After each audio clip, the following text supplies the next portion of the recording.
کیا تمہاری آنکھیں نہیں کھل رہی ہیں ابھی؟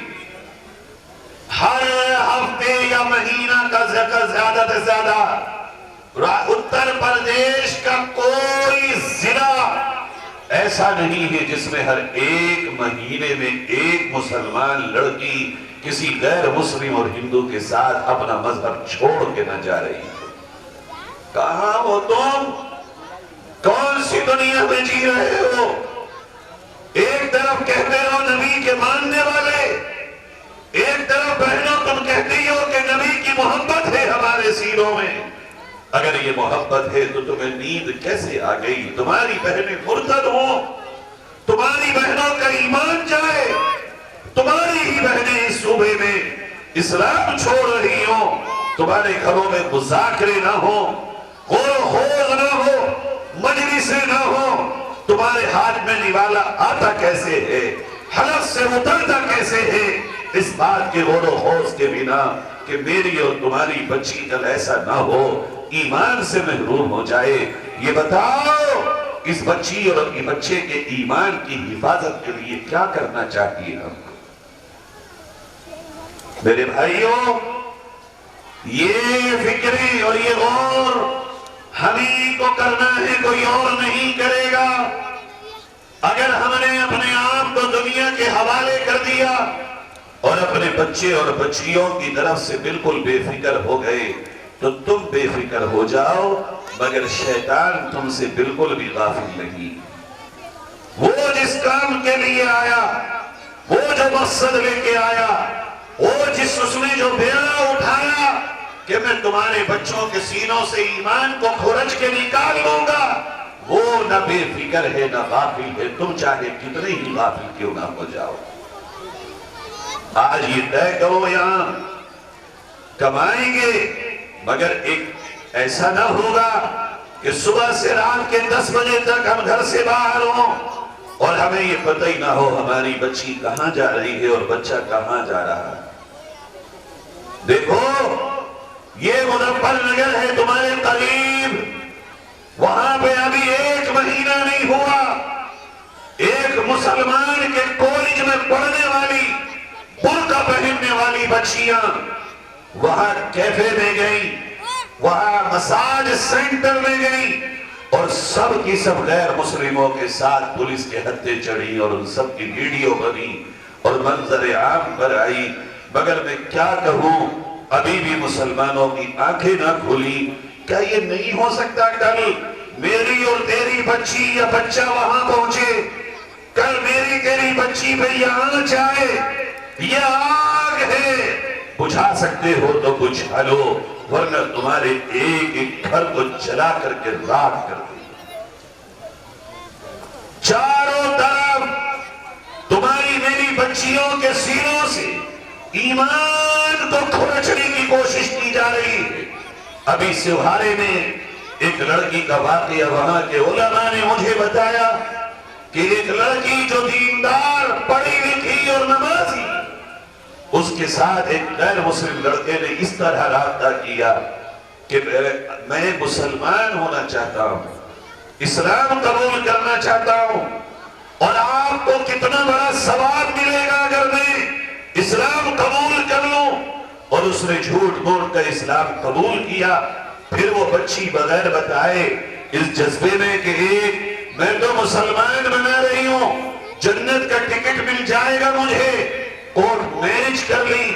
کورٹ میرج کر کے جب وہ لڑکا اسے لے کے گھر پہنچا اور اگلی صبح میں اس نے ویڈیو بنائی اس لڑکی کی اور اس کو دکھا کر کے اس نے کہا اب ایک راستہ مسلمان میں نہیں بلکہ تجھے ہندو بننا ہوگا۔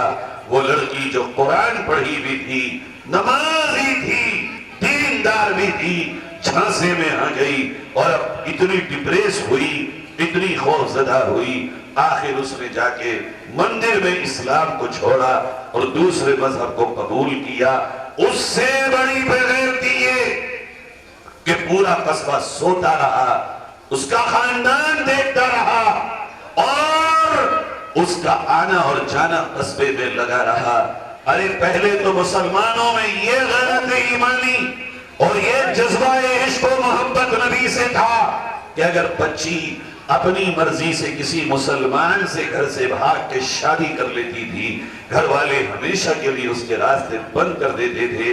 مگر آج غفلت کا یہ عالم، بچی نے ایمان بھی چھوڑا اور اس نے ایمان چھوڑ کر دوسرے سے نکاح کیا، پھر بھی اس کا آنا جانا باقی ہے. آپ سوچئے کہ اب ایمانی سطح دن بدن کتنی ڈاؤن ہوتی چلی جا رہی ہے. میں آپ سے عرض کرتا ہوں میری بہنوں، میرے یہ چند گزارشات جو کر رہا ہوں دل سے سنیے گا اور یہ طے کر لیجئے گا انشاءاللہ کہ آپ میں سے ہر بہن کو آج سے کھڑے ہو جانا ہے، کمر باندھ لینا ہے، ہمت کے ساتھ اور جذبوں کے ساتھ اللہ کی سچی بندی اور نبی کی سچی امتی بہن بن کے جینا ہے. اور وہ اس طرح کہ تم اپنے اپنے گھروں کو نبی علیہ السلام کے دین سے سجاؤ، اور اس طرح سجاؤ کہ تمہاری صبح ہو نماز کے ساتھ نماز ہو اور ہر بچی اور بچے کے ہاتھ میں قرآن ہو. یہ طے کر کے جانا آج اس قرآن کے نسبت پر ہونے والے جلسے سے کہ تمہارے گھر میں کوئی بھی 7-8 برس سے زیادہ کا بچہ اور بچی فجر میں اور فجر کے بعد سوئے گا نہیں. جاگیں گے نہیں ہم جاگنا ہوگا، جاگیں گے ہم، قرآن ہاتھ میں دیں گے، ان کے موبائل کی جگہ اللہ کا قرآن دیں گے اور پڑھیں گے اور ساتھ میں پڑھوائیں گے. اور پھر ہمارے بزرگوں کی لکھی ہوئی تفسیروں کو اپنے گھر میں لا کے رکھو. ٹیویاں بند کر دو، موبائل کے سیریل بند کر دو، یوٹیوب اور فیس بک کی ریلز دیکھنا بند کر دو. اگر تم چاہتی ہو کہ تمہاری گود میں پلنے والے یہ بچے اور بچیاں ان کی موت کلمے پر ہو تو ان کے ہاتھوں میں قرآن دو، اور گھر میں جو پڑھی لکھی بچی اور بچہ ہو اس سے کہو روزانہ آدھا گھنٹہ قرآن میں اللہ نے جو نبیوں کے قصے بیان کیے ہیں آدھا گھنٹہ ان نبیوں کے قصوں کا ترجمہ اور تفسیر تمہیں سنائے. بتائے تمہیں حیران کر دینے والی بات بتاؤں آپ کو، آج غزہ میں 11 سال سے زیادہ عمر کا ایک بھی بچہ ایسا نہیں ہے جو قرآن کا حافظ نہ ہو، ایک بچی ایسی نہیں جو قرآن کی حافظہ نہ ہو. انہوں نے 1996 میں یہ بیڑا اٹھایا اور یہ طے کیا تھا کہ اپنے شہر کے ایک ایک بچے اور بچی کو قرآن کا حافظ اور حافظہ بنائیں گے، عالم و عالمہ بنائیں گے، پھر انجینئر بھی بنائیں گے، پھر اسے دنیا کے فنون اور ہنر بھی سکھائیں گے. جو وہاں کی معتبر رپورٹ سابق شہید وہاں کے سربراہ نے قطر کی کانفرنس میں دی، اس میں انہوں نے کہا ہم اپنے اس مشن میں کامیاب ہو گئے اور آج ہمارے شہر کا ایک بچہ بھی وہ نہیں جو قرآن سے دور ہو. یہ کب قرآن کے قریب آئیں گے؟ بتائیں میری بہنوں، جب میرے آپ کے بچے نبیوں کے واقعات قرآن میں پڑھیں گے سنیں گے، نبیوں کے قصے قرآن میں پڑھیں گے اور سنیں گے، ان کے دل میں اللہ کی، اللہ کے نبیوں کی، اللہ کے قرآن کی محبت بیٹھ جائے گی اور ان کے دلوں میں اللہ کے دین پہ مر مٹنے کے جذبے پیدا ہو جائیں گے. اور ایک مرتبہ اگر میرے آپ کے بچوں میں دین پر چلنے اور دین پر مر مٹنے کے جذبے پیدا ہو گئے، میں آپ سے اعلان کرتا ہوں میری آپ کی نسلوں کے جسموں کی رگیں کاٹ کر کوئی خون کی بوند بوند تو نہیں چھوڑ سکتا ہے، مگر میرے آپ کے بچوں سے ایمان کی دولت ان کے سینوں سے کوئی نہیں لے سکتا. اب یہ کیسے بچوں میں ہوگا؟ دن بھر تو تمہارے میرے بچے اسکولوں میں جائیں، بچے اور بچیاں ساتھ بیٹھیں، ان کے وہاں لباس غیر شرعی ہو، ان کے ساتھ لڑکے اور لڑکیوں کا اختلاط ہو، پردے نہ ہو، پھر وہ گھر میں واپس 2-3 بجے آئیں، آ کے کھا کے سو جائیں، پھر آدھے پون گھنٹے کو کوئی قاری صاحب ٹیوشن پڑھانے آئیں اور وہ بھی رفقی کام کر کے اپنا چلے جائیں، پھر ماں صاحب آئیں، وہ اپنے بچوں کو ٹیوشن پڑھائیں، پھر بچے رات میں موبائل دیکھیں اور پھر کھانا کھائیں اور سو جائیں۔ ٹیوشن سے اگر ایمان بچتا اور بنتا تو ہمارے حضرت کو یہاں ان مکاتب کے لیے اتنی محنت کی ضرورت نہ پڑتی۔ اگر خالی ٹیوشن سے صحابہ والی صفات جذبہ ایمانی ہمارے آپ کے دلوں میں پیدا ہو جاتا تو پھر اکابرین کو اتنی جد و جہد کی ضرورت نہ پڑتی۔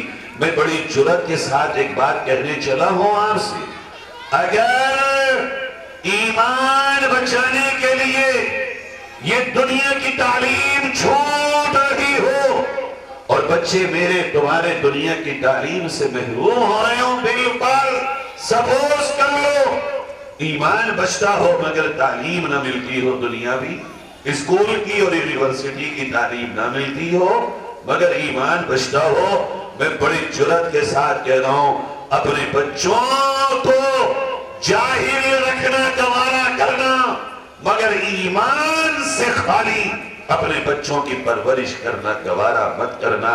یہ بچے اہل ایمان رہیں گے، قرآن رہے گا، یہ پتھر پیٹوں پہ باندھ کے جیویں گے، اور اگر دل میں ایمان ہی نہ ہوگا، جذبہ ایمانی ہی نہ ہوگا، یہ چاہے وقت بادشاہی کیوں نہ بن جائیں، یہ نہ تمہارے کام کے ہوں گے اور نہ اللہ کے یہاں یہ تمہارے کسی کام آ سکتے۔ یہ ہے غور کرنے کی بات۔ ہم اور آپ یہ چاہیں کہ اپنے بچوں کو خالی اپنے گھر میں پیدا ہونے کے بعد اذان دلوا کر اور ان کا عقیدے کے بکرے کاٹ کے دعوتیں کھلوا کر اور اپنے بچوں کو رسماً قرآن پڑھا کے یوں ہی اور اپنے بچوں کو ہم پھر دنیا میں بس یہ بتا کے کہ تم مسلمان ہو، یہ تمہارا کلمہ ہے اور گوشت کھا لو، عید اور جمعہ پڑھ لو، کبھی کبھار سر پہ ٹوپی لگا لو، اور بچوں جاؤ مولوی صاحب کے پاس کبھی دعا کرا کے آ جاؤ۔ آج دور وہ آ چکا کہ اب میری تیری نسلوں کا ایمان ان چیزوں سے نہیں بچ سکتا۔ بات اس سے بہت آگے نکل گئی۔ اگر بچانا ہے ایمان تو اس ماحول سے بچانا پڑے گا جو قاتل ماحول ہے، جو زہریلا ماحول ہے، جہاں ہمارے بچوں کی آنکھوں سے حیا لوٹی جا رہی ہے، جہاں میرے تیری بچیوں کے سروں سے دوپٹہ اتارا جا رہا ہے۔ میں بچوں کو کیا کہوں، ان میں اپنے بڑوں سے کیسے کیا بولوں جو اپنے ہی ہاتھوں سے اپنی بچیوں کو بے پردہ کر کے اسکول کے اسٹیج پر ڈانس کراتے ہیں اور سامنے بیٹھ کے تالی بجاتے ہیں۔ یہ تالی تیرے بچے کی ڈانس پر نہیں بلکہ تیرے بچی کے اور بچے کے ایمان کی رخصتی پر تالی۔ کیا ایسے ماں باپ تم یہ سمجھتے ہو کہ تم اپنے بچے اور بچیوں کو اس ماحول میں لے کے جاؤ گے وہ بچ جائیں گے؟ یا تو یہ نوغامت طے کرے ہمارے مرشد کی قیادت میں کہ یہاں وہ اسکول بنے جس میں لڑکیاں الگ ہوں لڑکے الگ ہوں، جہاں اسلامی ماحول ہو، اور ان مکاتب کے نظام کو اور مضبوط کرو۔ حضرت مولانا ابراہیم صاحب نے جو لسٹ سنائی، اس چندے سے میں بالکل بھی مطمئن نہیں ہوں۔ مکاتب کو اور قرآن کو ہم 100 روپے مہینہ دیں گے، بتاؤ یہ 100-200 روپے مہینہ دینے والا کام ہے؟ ارے یہ تو خون جگر نکال کے رکھ دینے والا کام ہے۔ لوگ دوڑ کے آئیں، مولوی صاحب مکتب کو بناؤ، یہاں پہ اسکول بھی قائم کرو، ایک طرف قرآن کی بلڈنگ ہو ایک طرف اسکول کی بلڈنگ ہو۔ ہم یہ چاہتے ہیں ہمارے بچے اور بچیاں اسلامی ماحول میں قرآن پڑھیں۔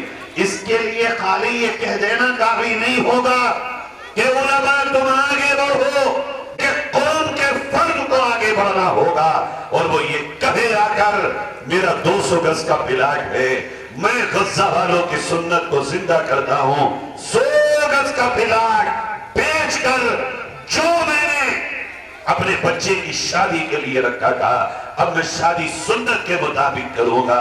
یہ 100 گز کا پلاٹ مولانا، اس کی قیمت یہ ہے، لو 2 کمرے اور 1 کمرے اسکول کے میری طرف سے بناؤ۔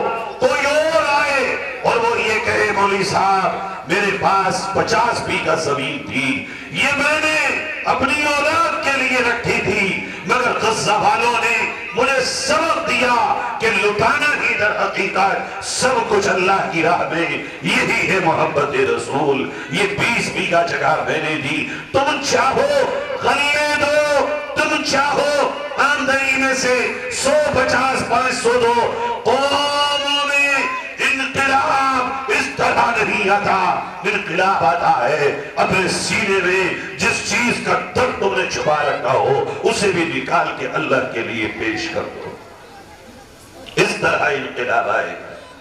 ماؤ تم سے کہنے آیا ہوں اب تم ان کی سنت کو اس طرح زندہ کرو، تمہارے گھروں میں جو زیور رکھے ہوں ان زیور کو آدھا کر لو، 10 تولے ہوں 5 رکھو، 5 اور 2.5 رکھو، اور اگر کسی کے دل نے یہ اجازت دی ہو سونے کا سارا زیور نکال ڈال، آرٹیفیشل زیور پہن لے تو میری بہنا، کم سے کم تو اس غزہ کی بچی کو جواب دینے کے قابل ہوگی اور یہ کہہ دے آج میرے مرشد کے آگے آگے کہ حضرت آگے پڑھے، بنائے کالج، بنائے اسکول، انہی مکاتب کی زمینوں کو بڑھائیں، انہی کی عمارتوں کو بڑھائیں۔ مسلمانوں جس دن تم نے اس راستے پہ چلنا شروع کر دیا تمہیں کسی کی مدد کی ضرورت نہیں ہوگی، تمہارے ان مکاتب اور مدارس، اسکول اور کالج سے دنیا کی قیادت کرنے والے نوجوان پیدا ہوں گے، اور تمہارے گھروں میں رابعہ بصریہ جیسی تقوی والی، طہارت والی، عفت و پاک باز خاتون اور بچیاں پیدا ہوں گی، اور دنیا تمہارے قدموں میں آ کے تمہیں سے اپنے فیصلے کرانے پر مجبور ہوگی۔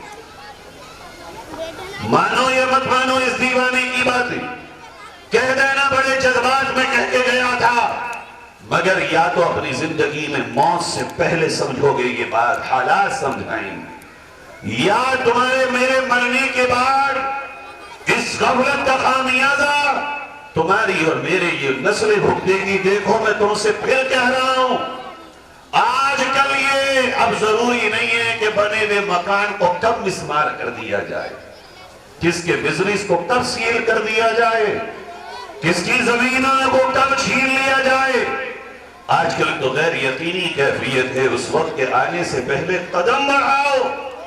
تم کیوں کہتے ہو ہماری بچیوں کو پردے کے ساتھ لو، دوسروں کے یہاں جا کے کیوں کہتی ہو میری بہنوں، کیوں لڑتے ہو؟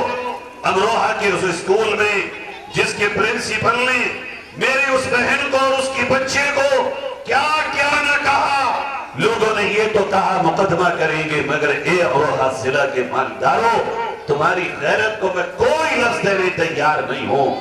کوئی ایک رئیس، کوئی ایک مالدار کھڑا ہوتا اور یہ کہتا کہ اس سے بہتر اسکول کلمے والے بچے اور بچیوں کے لیے میں بناتا ہوں، میں کھڑا کرتا ہوں، آج کے بعد اس طرف رخ کرنے کی کسی کو ضرورت نہیں۔ بدل دو، بات کہنے سے نہیں حل ہوتی۔ کوئی یہ کہے کہ اس راستے پہ نہ جاؤ، اس کا بدل لا کر کے دو۔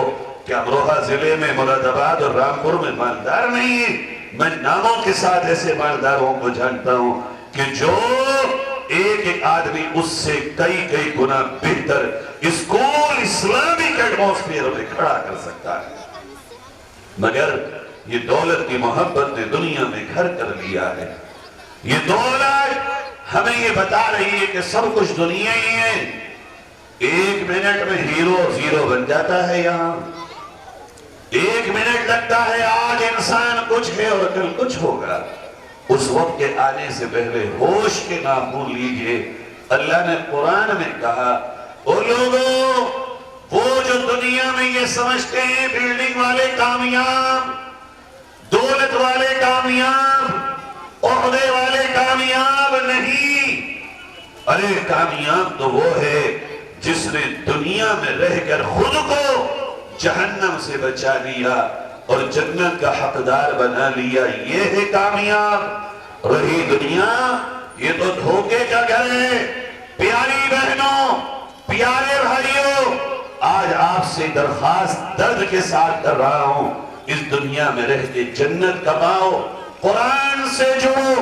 پہلا راستہ حلال کھاؤ اور کماؤ، دوسرا راستہ تمہارے حلق سے نہ اترے کوئی لقمہ اور پانی کا کوئی گھونٹ مگر حلال، مگر پاکیزہ، مگر صاف و ستھرا۔ جس طرح کھانے سے پہلے دیکھتے ہو کہ یہ کھانے میں کیسا، اسی طرح یہ بھی دیکھو کہ یہ حلال ہو۔ نمبر 3، اپنے بچوں کو سب سے پہلے دین پڑھانے کی اور دیندار بنانے کی فکر کرو۔ نمبر 4، اس کے لیے اگر تمہیں کوئی بھی قربانی دینا پڑے، اس قربانی کے لیے آمادہ ہو جاؤ۔ قربانی زکوٰۃ دینا نہیں ہے، یہ کوئی قربانی نہیں ہے کہ اس میں 5 نمازیں فرض پڑھ لی، یہ تو پڑھ نہیں ہے، اس میں کیا قربانی ہے؟ قربانی ہے وہ مال خرچ کرنا کہ جو زکوٰۃ کے علاوہ تو نے سنبھال کے رکھا ہو، تو امت کی حفاظت کے لیے اس مال کو خرچ کر۔ میں بڑی ہمت کے ساتھ یہ بات کہنے کی کوشش کر رہا ہوں، اگر مسلمانوں تم نے قربانیاں دینا یہاں اس طرح شروع کر دی کہ تم حرام کو چھوڑ دو اور حلال کھاؤ، گھروں کے نظام کو درست کر لو اور اپنے لیے رکھے ہوئے مال کو اللہ کی راہ میں لٹا دو، میرا دل یہ کہتا ہے اللہ اس ملک کے مسلمانوں کو، اس ملک کی امت کی حفاظت کے لیے ان قدموں کو اٹھانے پر انشاءاللہ وہی اجر دے گا جو غزہ کے مسلمانوں کی قربانیوں پر انہیں ملے گا۔ دل کہتا ہے فتویٰ نہیں دے رہا ہوں، اللہ کی رحمت سے مجھے امید ہے ہمارے حصے میں یہی قربانی ہے، ہم اسی قربانی کو انجام دیں گے انشاءاللہ۔ اور آخری بات کہہ کے اپنی بات کو ختم کرتا ہوں، میری ماں اور بہنوں، اپنے گھر میں یہ جو ہم نے آج شیطان کا ایک آلہ، یہودیوں نے بڑا خطرناک نظام بنایا آج کل، 8-10 سال 15 سال کا بچہ خالی اپنا آدھار کارڈ اور پین کارڈ یا خالی آدھار کارڈ لے جائے موبائل کی دکان پہ اور 1 لاکھ روپے کا قسطوں پہ موبائل لے کے آ جائے۔ 1 لاکھ روپیہ نوجوانوں کے دماغ میں یہ ڈالا جا رہا ہے، بھئی بغیر سود کا ہے لے لو۔ وہ جانتے ہیں نا کہ مسلمان ابھی بھی سود سے نفرت کرتا ہے، اب وہ اتنا بڑا موبائل ہر بچے کے ہاتھ میں، ہر بچی کے ہاتھ میں، گھر کے ہر فرد کے ہاتھ میں۔ اب بتاؤ، ہم جب گھر میں بیٹھتے ہیں بالکل ایمانداری سے بتاؤ، سب اپنے موبائل ہی چلا رہے ہوتے ہیں نا، کھانے پہ بھی کھانا کھا رہے ہیں مگر بیوی اپنا موبائل دیکھ رہی ہے، شوہر اپنا موبائل دیکھ رہا ہے، بچہ اپنا موبائل۔ اب تو حال یہ ہے بچے کھانا نہیں کھا رہے جب تک ان کو موبائل نہ دیا جائے، یہ صورتحال ہے۔ مائیں موبائل دے کے کھانا کھلا رہی ہیں۔ ہمارا بچپن بڑا عجیب تھا، ہم صبح سے دوپہر تک مدرسے جاتے تھے، پھر اسکول جاتے تھے 2 بجے سے 4 بجے تک۔ اس دور میں سردیوں کا جب اسکول ہوتا تھا، جب 4 بجے گھر واپس آتے تھے تو وہ ٹوکریاں ہوتی تھی ہمارے دور میں اور نعمت خانے ہوتے تھے، ان میں کھانے کا سامان رکھا ہوتا تھا۔ ڈھونڈتے تھے کہ کوئی مل جائے، ہمیں باسی مل جائے، رات کا رکھا ہوا مل جائے، دوپہر کا مل جائے۔ یہ بڑے بڑے مالداروں کے گھر کی بات بتا رہا ہوں۔ آج بچے کھانے ہی نہیں کھا رہے، انہیں موبائل دے کے لقمے دیے جا رہے، کھا لو کھا لو کھا لو۔ ماں ان کے پیچھے پیچھے پھر رہی ہے، کھا لو کھا لو۔ اب وہ موبائل دیکھے گا پھر کھانا کھائے گا۔ ارے یہ مسلمانوں کی زندگی ہو سکتی ہے کبھی؟ یہ ہو سکتا ہے کہ مسلمان کے گھر میں یہ ہو؟ اس کے لیے میں آپ سے درد کے ساتھ درخواست کر رہا ہوں، میری بہنوں میری بات مان لو، خدا کے لیے میں تمہیں نبی کے گنبد کا واسطہ دے کے کہتا ہوں مانو، میں تمہیں کعبے کے غلاف کا واسطہ دیتا ہوں مان جاؤ اس بات کو۔ اپنے گھر میں اس بندے کے پاس بڑا موبائل رکھو جس کے کاروبار کے لیے ضرورت ہو، باقی گھر میں ایک بھی بڑا موبائل نہ رکھو، ملٹی میڈیا اور اینڈرائیڈ موبائل، آئی فون بند کر دو، اور گھر میں ایک چھوٹا سا موبائل اپنی بیوی کو دے دو تاکہ بوقت ضرورت کام آ جائے۔ ان بچوں کو موبائل سے بالکل دور کر دو تاکہ یہ بچے بالغ ہو کر اچھے اور برے کی تمیز سمجھنے لگیں، ورنہ میرے تمہارے گھر میں یہ بچے موبائل دیکھتے دیکھتے جب جوان ہوں گے ان کے سینوں سے ایمان نکل چکا ہوگا اور ان کی میموری میں سب وہ جا چکا ہوگا جو یہودی بھیجنا چاہتا ہے۔ میرے ہی گھر میں ایک میرے بھائی کا بچہ، میں بیٹھے ہوئے کھانا کھا رہے ہیں، یہاں جو علماء کرام ہیں، میں بہت ادب درخواست کر رہا ہوں، آپ حضرات بھی غور کیجئے اس بات پر۔ میں بھی ایک چھوٹا سا ناقص العلم والعمل آدمی ہوں، میرے گھر میں الحمدللہ ایک مرد بھی ایسا نہیں جو حافظ قرآن نہ ہو۔ میرے والد 2 بھائی حافظ قرآن، میرے دایا کے 4 بیٹے حافظ قرآن، میں 4 بھائی، 4 حافظ قرآن اور 2 عالم، میرے 2 پھوپا حافظ قرآن۔ میرے دادا نے اس دور میں، جس دور کے بڑے وہ رئیس تھے اور آکسفورڈ اور کیمبرج میں پڑھا سکتے تھے، وہ یہ کہتے تھے ہم سے کہ بیٹے آج ہم اتنے بڑے زمیندار ہیں، اگر ہم چاہتے تو تمہیں آکسفورڈ اور کیمبرج بھیج دیتے، مگر ہم نے تمہیں دولت ایمانی کی حفاظت کے خاطر علم دین پڑھایا، اس کی حفاظت کرنا۔ اس گھر میں ایک دن یہ ہوا کہ ہم بیٹھے ہوئے کھانا کھا رہے ہیں، ہمارا ایک گھر کا بچہ چھوٹا سا صرف 4 ساڑھے 4 سال کا یوں کہہ رہا، او بھگوان، وہی میرے ہاتھ سے لقمہ گر گیا۔ میں نے کہا بھئی یہ کیا وہ کون ہے؟ کہ وہ بھتیجا ہے، اس کی ماں کہاں ہے؟ میں نے فوراً ان کو بلایا، میں نے کہا کیا کر رہی ہو تم؟ کہا یہ رات کو بہت پریشان کرتا ہے، اسے موبائل دے دیتی ہوں۔ میں نے کہا کون سا موبائل دیتی ہوں؟ کہ یہ والا، اس کو میں نے دیکھا، سرچ کی اس کی ہسٹری یوٹیوب میں جا کر، جب دیکھا تو وہ سیریل دیکھ رہا تھا، وہ جو 100% کفریہ سیریل تھے، اور اسی میں اس کو مزہ آنے لگا۔ 3 مہینے لگے اس کی ماں کو اس پر محنت کرنے کے لیے کہ وہ اپنے بچے سے موبائل کو واپس لے۔ کئی دن اس نے رات کو کھانا نہیں کھایا۔ میں نے کہا بھوکا سلا دو، لگے گی بھوک اس کو جب یہ خود مانگے گا کھانا۔ اتنا رحم اپنے دل میں مت ڈالو کہ بچے کے کھانے کے لیے تم ایمان کا جنازہ نکال دو۔ کب تک نہیں کھائے گا؟ کب تک رولے گا بچہ؟ ارے ہم تو جب چھوٹے تھے تو زمین پہ لیٹ کے نہیں روتے تھے ماں باپ کے سامنے، نہیں اپنے آپ کو زمین پہ گرا دیا کرتے تھے کہ تمہارے میرے باپ اور ماں ایسی ترس کھا کے پگھل جاتے تھے۔ نہ، ہم لوگ روتے رہتے تھے، وہ اپنے کام پہ لگ جاتے تھے، خود عقل آ جاتی تھی تھوڑی بہت دیر کے بعد۔ تب تک روئیں گے بھائی؟ اپنے بچوں کے ہاتھوں سے موبائل کو حرام کر دو، اپنے گھروں میں اپنے بچوں کے ہاتھوں سے موبائل کو واپس لے لو، اور یہ مت سوچو کہ بچہ کیا کھائے گا، دیکھ لو، تھوڑا سا دل پہ پتھر رکھو، اگر ایک وقت نہ کھائے تم آرام سے سو جاؤ، رات کو 2 بجے یہی اٹھائے گا کہ بہت بھوک لگ رہی ہے کچھ تو دے دو، یہی کھائے گا۔ لکھ لینا میری بات، کھلانے کے لیے اپنے بچے کو اس راستے پر نہ چلاؤ۔ کتنے بچے وہ ہیں جو اس راستے پہ چل کے قرآن ہی نہیں پڑھتے۔ ارے بھئی دماغ تو ایک ہے نا، میموری لیمیٹڈ انلیمیٹڈ میموری نہیں ہے۔ جیسے چپ ہو، موبائل کی میموری ہو تو اس میں جو شروع میں بھر دو گے وہی تو آئے گا۔ جب اس کی 256 جی بی کی میموری ہو، 128 کی ہو، 64 جی بی کی ہو، اب میموری فل ہو گئی، اب آپ لائن نعت اور قرآن اس میں ڈالنا چاہیں، آئے گی؟ بھرے گا موبائل میں نعت قرآن؟ ارے یہ دماغ بھی ایک میموری ہے۔ اب یہ 156 256 ہو یا 512 ہو یا 1 ٹی بی ہو، اللہ جانے کتنی میموری ہے، اس میں جو بھرو گے بھرو گے بھرو گے بھرو گے، ایک وقت یہ آئے گا کہ وہی بھرا رہ جائے گا۔ اب تم چاہو کہ بچے کا قرآن بھی میموری میں بھر دے، نہیں آئے گا۔ وہ فل ہو گئی، وہ ڈیلیٹ کرنا پڑے گی پہلے. جب تک فالتو چیز میموری سے ڈیلیٹ نہیں ہوگی اچھی چیز بھی میموری میں نہیں آئے گی. موبائل کی میموری ایک ہوتی ہے، انسان کی میموری اللہ نے دماغ میں رکھی ہے.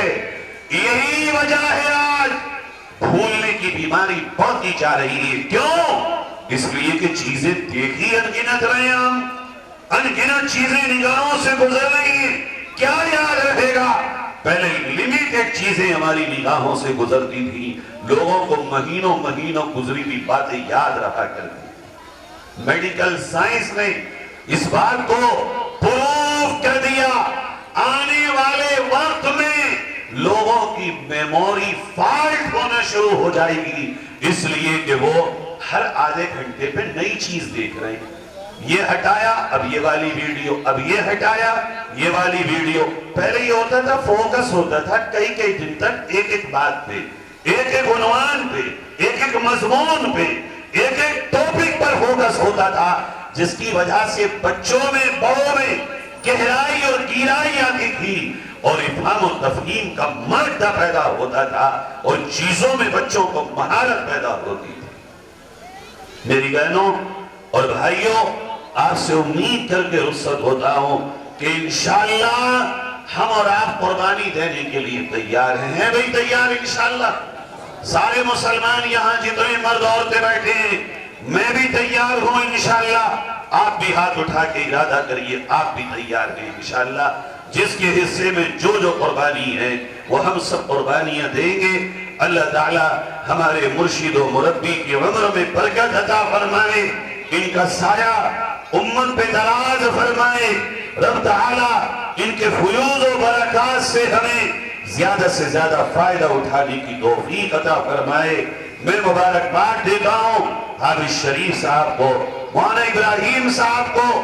آپ کی ان محنتوں سے اور آپ کی سادہ والی زندگی کی بدولت اللہ اس کام کو لے رہا ہے. اللہ آپ کی تمام محنتوں کو شرف قبولیت عطا فرمائے. بزم غلامان مصطفیٰ تم سے بھی یہی بات ہے، اللہ تمہیں مبارک کرے. یہ عنوان مبارک، یہ مضمون مبارک، یہ ٹائٹل مبارک. غلامان مصطفیٰ تمہارا ٹائٹل ہے اور ٹائٹل حقیقت نہیں ہوتا، مضمون کا عنوان حقیقت نہیں ہوتا. یاد رکھو دکان پہ اگر ٹائٹل ہو مٹیریل نہ ہو کوئی نہیں آتا. اگر کتاب پر عنوان ہو مضامین نہ ہو کوئی قیمت نہیں ہوتی. تم نے عنوان اور ٹائٹل رکھا، مبارک ہے تمہیں، ماتھے چومتا ہوں تمہارے، مگر اس کا مٹیریل اور اس کا مضمون اور اس کا مواد اور اس کی حقیقت اور اس کی ریالٹی تمہاری زندگیوں میں غلامان مصطفیٰ والی ہو جائے، تاکہ یہ نوگاوا سادات اور میرے مرشد تمہاری اس جماعت پر فخر کر سکے. واقعی جس نام سے یہ جماعت اور یہ بزم سجی تھی اس کی حقیقت بھی اسی طرح ہے. اللہ تعالیٰ کہنے سننے کے مطابق عمل کی توفیق نصیب فرمائے. وآخر دعوانا ان الحمدللہ رب العالمین. ماشاءاللہ.